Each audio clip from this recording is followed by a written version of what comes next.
people pray for strength and guidance. They should pray for the mercy of a swift death. So, Jay, tell us, what was the first thought that came to mind when you wanted to recreate or make another Diablo? What was the essence of Diablo, and what did you want to bring? What changes did you want to bring? Well, I think our first thought was don't screw it up. So, you know, originally we really, very first thing we focused on was establishing what we thought were the core elements of Diablo, the high-level things that really defined the games. So things like replayability through randomness and customization of characters, the item game, the approachability of the gameplay, the isometric camera. These are all things that we felt were like core to the Diablo series.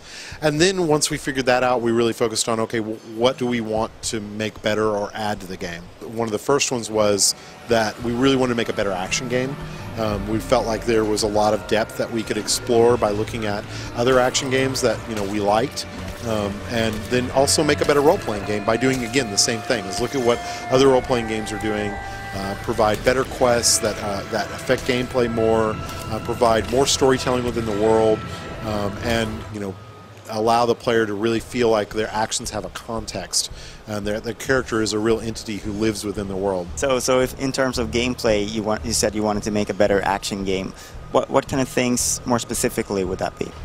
Well, if you look at Diablo 2, essentially the player could run super fast, could teleport away from almost any threat, could had almost infinite health through the potion system, and almost infinite power through the potion system. As a designer trying to challenge that kind of player, we really only had one option, which is kill them. Because anything less than that was really not a challenge. And I think any hardcore D2 player knows this, is that, you know, so much of their life is basically avoiding the one-shot kills that occur within the game. Hardcore mode certainly made that interesting, but if you have to go that far to make something interesting, you know, it speaks to something kind of broken in the core game design. And that's not to say we wouldn't have a hardcore mode. We'll probably have that, but what we focused on here is a health system that gives the player a little bit more vulnerability.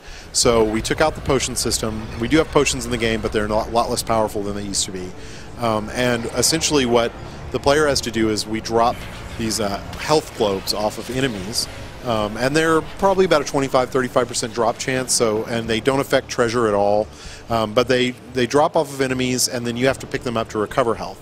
And what they do is they create a lot more tactical situations where the player will have a big line of monsters between them and the health that they need. And that allows us to create different kinds of monsters that are designed to block you, monsters that are designed to control your movement, and monsters that actually don't have to do a lot of damage to be threatening. And so that's a big focus. In the long run, it adds a lot of combat depth. So one of the other things about Diablo that makes it special is playing it with your friends. How are you expanding on that experience?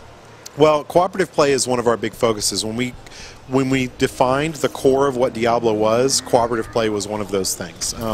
So we've had a lot of questions since we've said that statement about single player, and the interesting thing for us is that single player and cooperative play we really design for both simultaneously all the time. Kane, you still live. Ah, there you are. The writings in this place are incredible.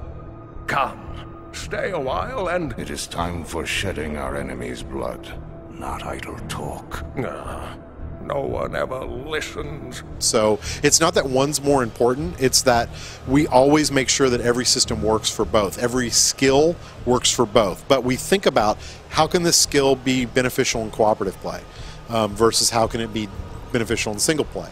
The health system is a great example. The health clubs that drop in the world, we didn't want players fighting over them because that makes players not want to play together.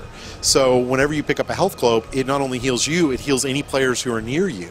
So you can actually pick up health globes to help out your teammates. So another element was with items.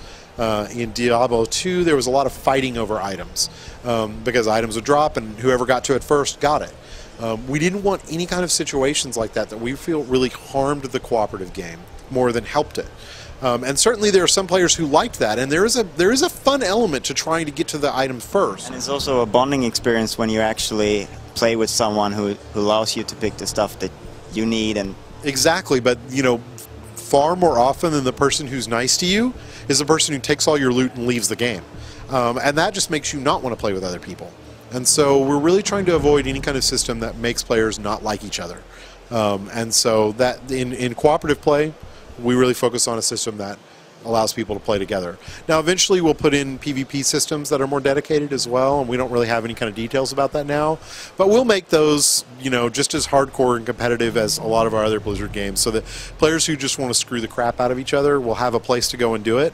But we don't want players who want to screw the crap out of people with our players who just want to have a good cooperative experience. That's sacrificing the fun of everyone for the fun of a minority, and it's just not a good decision overall.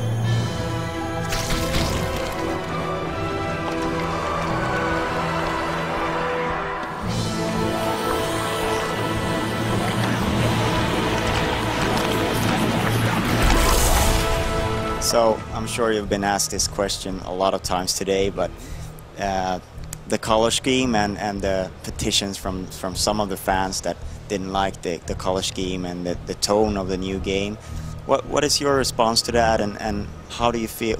What is the idea behind the slightly different color scheme? Well, we went through several art revisions, and I think some of them were probably closer to what those fans asked for. But in the end, what we found was that when we went with a dark, kind of gritty, gray-brown environment, we found that the environment became very monotonous over time. And Diablo is a game you spend a lot of time in, so monotony is our enemy. We also found that things like identifying players from monsters and monsters from each other, those are very critical, important elements, is really difficult when you have a very flat, colorless art style. When we had these problems, one of the things we did was we went back to Diablo 2 and looked at it again and found, you know, this game isn't colorless at all. And the memory people have of Diablo 2 is very different than the actuality. They tend to remember things like the Act 1 dungeons and caves, which are very gray, but they also tend to forget that the monsters were the Fallen were bright red, and the corrupt rogues were bright white, and a lot of there were blue enemies and bright green, and each enemy had a vastly different, very garish color scheme, and it was to help you identify them. A lot of that kind of garish coloring doesn't translate very well to true 3D, higher resolution graphics. A lot of the light models that they use for Diablo 2 don't translate either, because they're not real light models. They're faked, and they're done in the style that befits a 2D game. So once we went over to 3D, some things didn't work. Like pulling over garish coloring for monster identification looked horrible. So what we found was we generally needed to up the tone of the game as a whole to provide better contrast between monsters, characters, and the environment in itself. So we're not surprised by the reaction. We expected, we actually expected even a little bit more negative than we got. But because we struggled through the same, things that the player base is seeing now, but we know it's the right direction. We have utter confidence in it, so we don't have any plans to change anything based on that. The other thing, that I would say is that our overall response that we've gotten has also been overwhelmingly positive. So we know very well at Blizzard that we cannot satisfy everyone. Almost every time we make a change to anything, we pretty much have somebody who's really mad about it. So we've kind of learned to live with that.